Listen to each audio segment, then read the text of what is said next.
তিনি যে হচ্ছে লোকজনকে ধরে রেখেছে, বলছে তোমার ধর্ষণ গো, আমি আছি, যা টাকা লাগবে আমি সেই টাকা দেবো, যে টাকা লাগবে সে টাকা দেবো।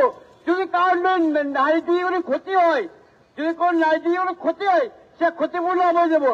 আর যদি কেউ মরে যায়, আর যদি কেউ পুলিশকে অ্যারেস্ট করে, তাকে আমি ছাড়িয়ে দেবো।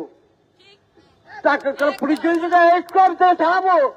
যতদিন পশ্চিমবঙ্গে আছি, আর মুসলিম হচ্ছে ভাই ভাই, আর মুসলিম হচ্ছে ভাই ভাই, তাহলে মুসলিম হচ্ছে আমি বেঁচে আছি, মুসলিম আছে বলে বেঁচে আছি।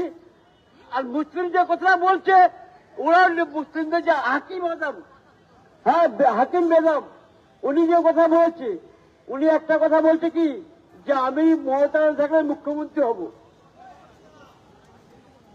না, ওইটা না, উনি বলছে একটা কথা, না না হাকিম বেগম, হ্যাঁ হ্যাঁ উনি বলছে অভিষেক ভাইপো হয়,